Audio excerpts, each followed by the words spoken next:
सड़क हादसे में शिक्षक की मौत, गांव में शोक की लहर। 2 माह बाद तय थी शिक्षक के पुत्री की शादी। उसी की तैयारी में कर रहे थे दौड़ भाग, हादसे हो गए शिकार। गाजीपुर के माता तपेश्वरी इंटर कॉलेज मरदह में शिक्षक के रूप में तैनात शेषनाथ यादव मरदह के मलिकनाथपुर बरही गांव के निवासी थे। वह आज किसी कार्यवश बाइक से गहमर की तरफ अपने एक रिश्तेदार के साथ जा रहे थे। सामने से आ रहे 4 पहिया वाहन के चपेट में आकर गंभीर रूप से घायल हो गए। उपचार हेतु वाराणसी ले जाते वक्त रास्ते में मौत हो गई। शेषनाथ यादव का एक पुत्र अभिषेक यादव सहित 2 पुत्रियां शिवानी, सुप्रिया हैं। तीनों अविवाहित हैं। बड़ी पुत्री की शादी हाल में उन्होंने तय की थी। 2 माह बाद तिलक विवाह की तिथि तय थी। वह परिवार के इकलौते कमाऊ सदस्य थे। प्राइवेट विद्यालय में अध्यापन कार्य कर परिवार का जीविकोपार्जन कर रहे थे। शादी की तैयारी में लगे थे। अब शादी कैसे होगी, इसको लेकर सभी लोग मातम में हैं। घटना के बाद गांव में शोक की लहर व्याप्त है। काफी तादाद में ग्रामीणों की भीड़ उनके दरवाजे पर जुटी हुई है। वह मृदुभाषी और मिलनसार थे। विद्यालय के स्टाफ एवं बच्चों में काफी लोकप्रिय थे। उनकी मृत्यु की सूचना पर पूरे मरदह क्षेत्र में शोक की लहर व्याप्त है। सभी लोग दुखी हैं और इस घटना से बेहद गमगीन हैं।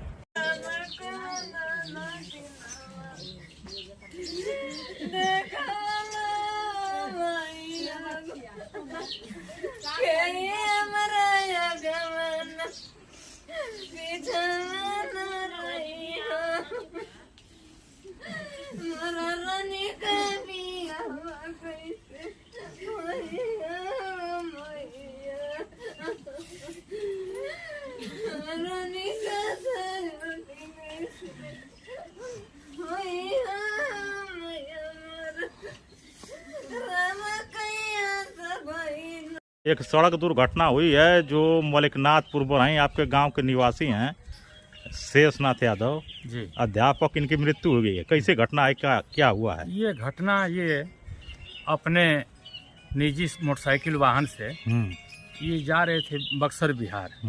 कोई निजी कार्यक्रम था। आज ही जा रहे थे? आज ही जा रहे थे सुबह या 10 बजे की घटना है। गहमर थाना से 1 किलोमीटर पहले, गहमर ही गांव के पास यह अज्ञात वाहन था और ये 2 लोग बैठे थे।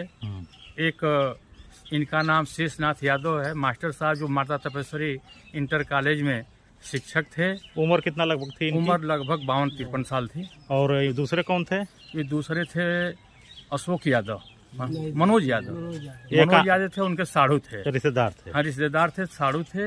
दोनों लोग साथ ही जा रहे थे। मनोज यादव कहाँ के हैं नहीं पता है? मनोज यादव सोहल साइड के उधर के हैं। अच्छा। उस पार के ही है। तो ये दुर्घटना जब अज्ञात वाहन से हुई है तो इनकी मौके पर मौत हो गई है, कहीं उपचार कराया गया है? ये लोग जब घटना वहाँ हुई तो लेकर के इन लोगों को रिफर किया गया। गाजीपुर आए, गाजीपुर से फिर मऊ गए, बनारस जा रहे थे। हाँ। ट्रामा सेंटर, लेकिन रास्ते में ही उनकी मौत हो गई है। 100 को लेकर के ये लोग गाजीपुर आ रहे हैं, मर्चरी हाउस पहुंच रहे हैं। उसके बाद थाने पर लोग गए हैं पंचायतनामा के लिए, अपना तहरीर देने के लिए। कुछ लोग, गांव के लोग थाने पर पहुंच रहे हैं। और यही बहुत ही दुखद घटना है। बहुत ही इस घटना से इनके परिवार में एक बेटी की शादी मई में पड़ी थी। अच्छा। हाँ, शादी भी पड़ी थी। और कितने लड़के लड़कियां इनके हैं? इनके 1 लड़के हैं जो अभिषेक हैं, जो सहज जन सेवा केंद्र चलाते हैं बरही में, और 2 लड़कियां हैं। मई में शादी तय थी? मई में शादी तय थी। उनका जो शादी की जो अन्य रस्में हैं वह पूरा हो गई थी। परिवार पर बहुत ही समस्या पैदा हो गई, आर्थिक बोझ हो गया। यह प्राइवेट विद्यालय में, इंटर कॉलेज में अध्यापक थे। लंबे समय से पढ़ा रहे थे।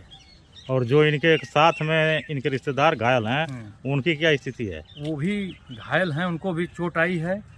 और वो बता रहे थे कि नहीं, हमको वहाँ पर जब हम लोग साथ थे, आगे से वाहन ने धक्का मार दिया और मैं गिर गया। वो खतरे से बाहर हैं? नहीं, खतरे से बाहर नहीं, सामान्य स्थिति है। वो साथ में 100 के साथ में मास्टर साहब, शेषनाथ मास्टर साहब के साथ में हैं। उनका भी जो घाव लगा था, उनका दवा इलाज करा करके साथ में लोग हैं।